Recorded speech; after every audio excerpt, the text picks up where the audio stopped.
Morning, guys. We're out here in Arroyo City, man. Haven't fished in 3 months, so thank God I asked Victor, hey bro, waders or no waders, because the water is actually cold. I checked online and water temperature showed 68 degrees, so I was like, yeah, definitely. Starting off throwing my baitcaster 1/4 ounce. Before we got off of the boat, I thought it was going to be a little bit deeper, so I switched over to the baitcaster.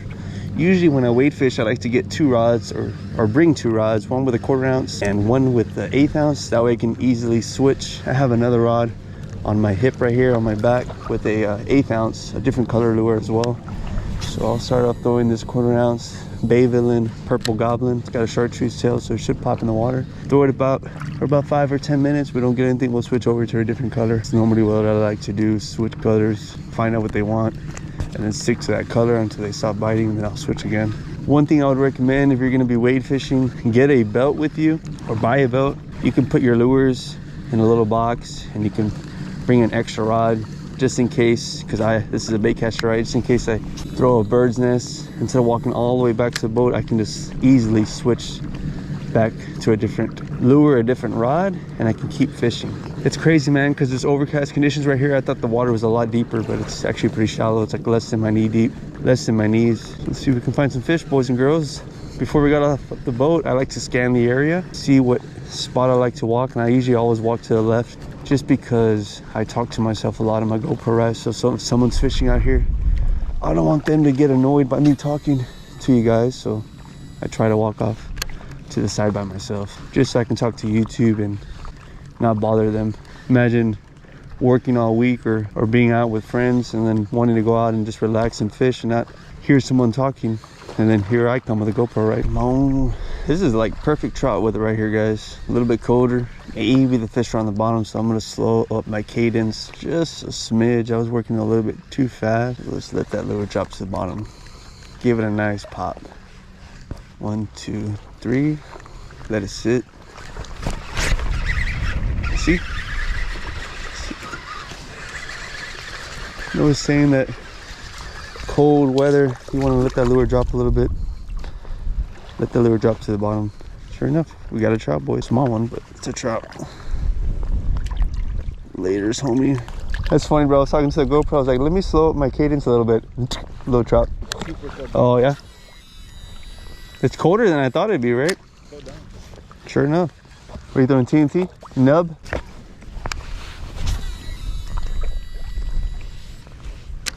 Oh, yeah? Oh, that's nice. Surprised out of the South Padre. I didn't know Jacob went over there. And work, same old, or what? That's good. Oh, yeah. Felt bigger, he said. Yeah, we got,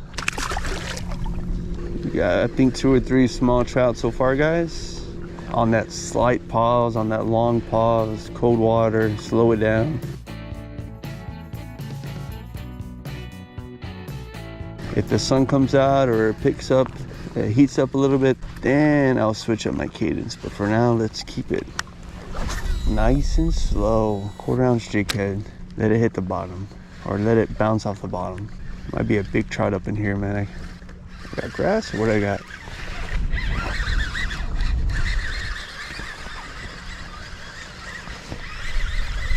Little trout. Oh, little trout.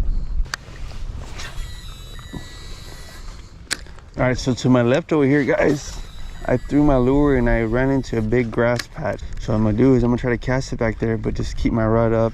Maybe work it right over top of that grass flat, and then let the lure fall in there.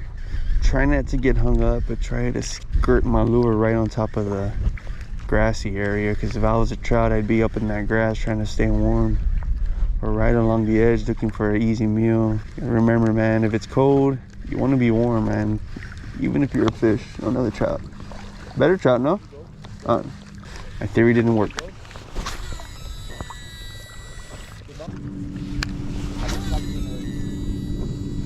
What's that? 7. Yeah, I saw a lot online. Because like the shops, I'll drop off like 50 bags and it'll take like 2 or 3 months. But sometimes like Joe like is slow. Like, hey bro, I need more. Like if you go by a shop, there's like not much there, but he doesn't let me know because he has a lot of other orders too. But that southernmost wildlife, they ordered 20, so I need to go drop off 20. Freaking nice, bro. I have, bro. I just need to go. Has Albert got into any other ones or what? Any new shops, or is it just online? I think just go down a little bit.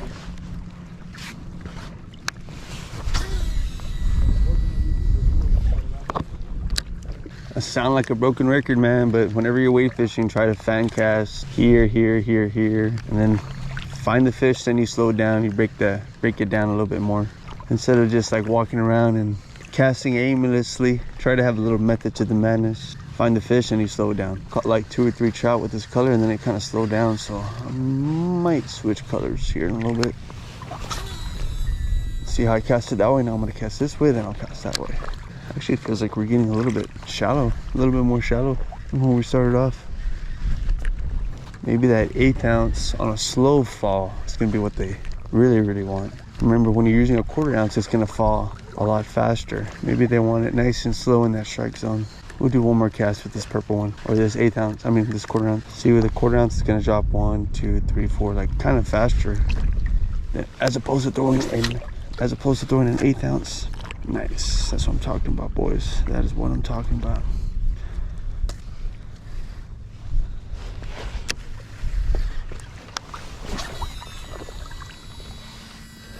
I'm actually working on a new color, and it would have been perfect right now for this overcast conditions, but I'm not quite done yet with the finishing touches. So once I get it dialed in, I'm gonna bring it out here and show it to you guys, but it's meant for early morning overcast conditions just like this. All right, let's switch over to the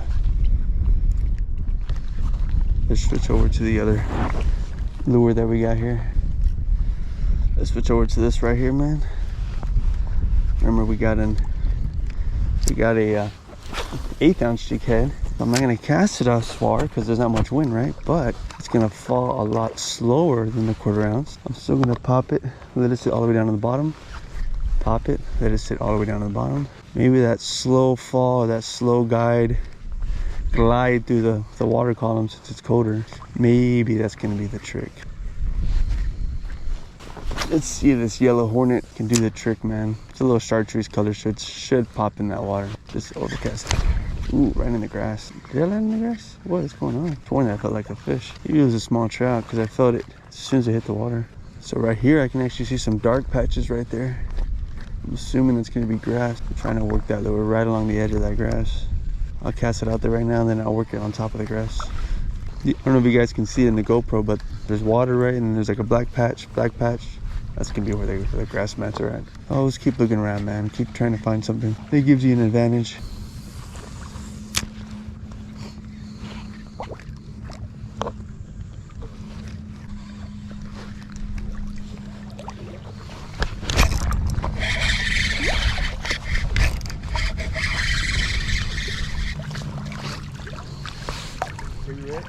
Yeah, sure hit like a big one. Got a little excited. Yo, baby. Especially when you get trout bites. You've been getting trout bites? Yes. Yep.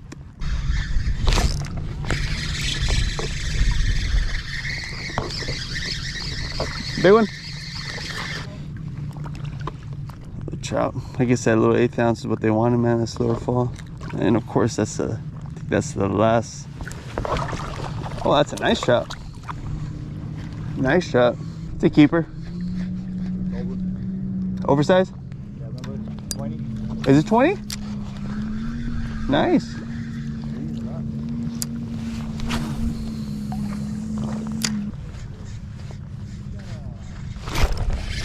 There you go. Skipjack. I got it. On a little pop like this.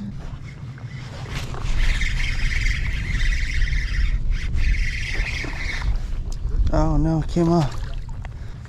That's the only fish that felt like a keeper, and of course I lost it, right? Oh man, what a morning, guys. I started off driving the truck and a bunch of my service lights came on randomly and it said steering assist delayed or something. I was going around curves coming from a rural Honda area headed towards Arroyo City. You guys know all about those curves, and I was a little worried. I'm gonna have to take my truck in and get checked out. Hopefully it's nothing serious. Hopefully it's just a sensor or something, but pretty sure that bad boy's still under warranty, so hopefully it's not that expensive. But yeah, that happened, and then I lost at least 2 fish that felt like a little bit better than the ones that I've actually caught. One of them hit like a freight train. Of course I wasn't recording, but yeah, so throwing this pink flash around, little 1/8 ounce jig head, shorter shank. Got the Apex Predator jig head. And sorry if I sound a little different, little allergies going on. Let's see if we can get on some keepers, guys. I think one of the guys that we're fishing with caught a nice keeper trout, and everyone else, we've caught a bunch of undersized fish. So I would recommend, man, if you're going to be weight fishing specifically, try to take like a wading belt with you. That way you can have extra lures with you. You can have an extra setup with you with the little wading belt holder for the extra rod. Just in case something like this happens, you don't have to walk all the way back to the boat. You can just stay on the fish, or you can keep fishing without wasting any time.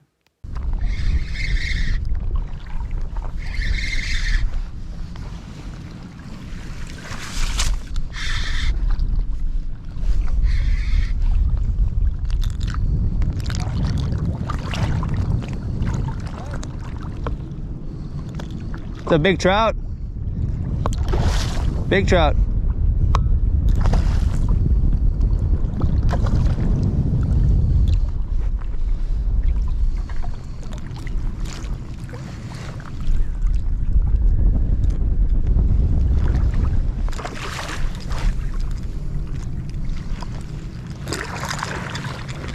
Oh. Where?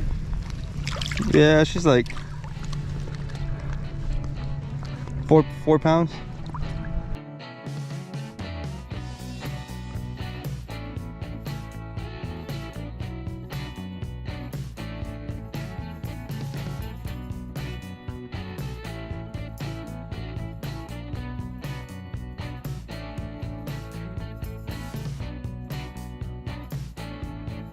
Jacob got one already? Oh, look at that shark, dude. Oh no, it's a dolphin. See it?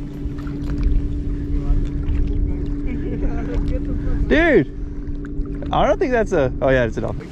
I just saw the big ass fin. I was like, what the? It's a homemade 212 rig right here for about 5 minutes. Didn't get anything, but it's a little bit deeper here, so I'm actually gonna switch back over to my 1/4 ounce rod that's in my back here, and it's full of water. That's great. It's great. It's good to know. Good to know. I feel like I'm X-Man right now, man. So I got a homemade GoPro stand here. I'm gonna be putting it to work. I should have brought it down earlier, but I don't know why I didn't think to take it down. That's why I made it right to try it out. But it should be a little different angle. If I catch a fish, I'll be able to stick it in the ground and be able to talk to you guys with the fish, right? Switch over to this 1/4 ounce though. 1/4 ounce jig head, purple goblin, a little bit deeper water. I wanted that lure to hit all the way down to the bottom. A little bit faster than the 1/8 ounce or that 212 rig that I was throwing. I tried that 212 out earlier because we're a little bit shallow, a little bit more shallow than we are now. So I figured that lure will still be able to get across that trout or catch their attention. Nothing at this spot, guys. We're gonna move. But that's what I like, man. Good 10-15 minutes, nothing. We're gonna move to a different spot. Switch back to this little 212 rig at this new spot. It's a little bit shallow, so, and the wind picked up. So let's see if that topwater noise, that topwater action can draw on those trout or draw on those redfish here. Cast it around for a good 5-10 minutes. If we don't get anything, we'll switch back to the 1/4 ounce. Ooh. Felt bigger, my bad.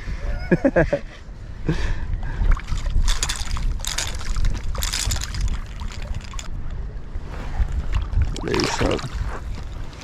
Just lost a skipjack, guys. If you get one, make sure you take your leader line, because those things will tear up your leader, and then the next fish you hit is gonna take your jig head. Watch, that's what happens to me, right? I checked it. It should be good.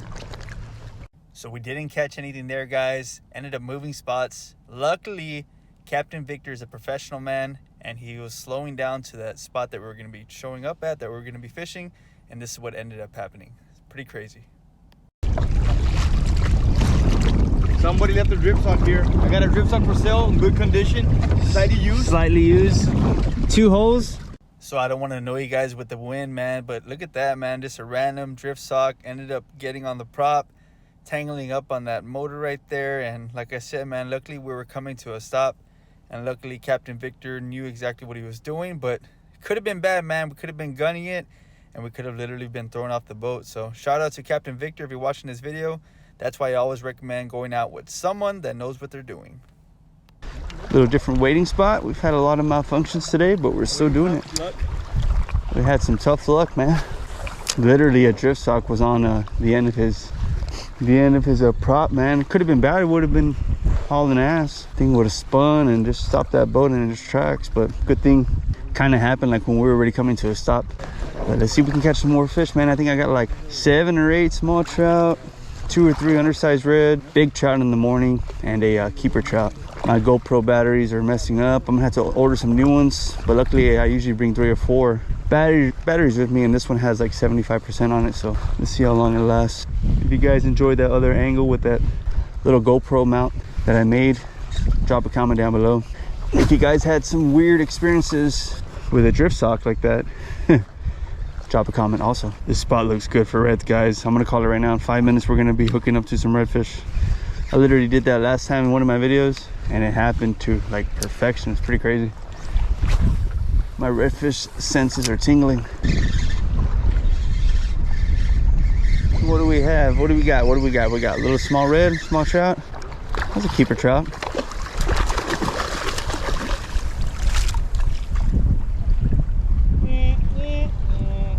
That's where you put that in the music, man. Damn, that's the type of day I'm having, boys. First, my truck's messed up. Well, leak your waders ain't leaking. I think they're leaking, actually. I'm pretty sure they're leaking, dude. Hey, at least that freaking, we didn't fall off the damn boat. We're like, it's a red. Now it's a big trout, dude. With this and lower? Yeah, I'm gonna go outside.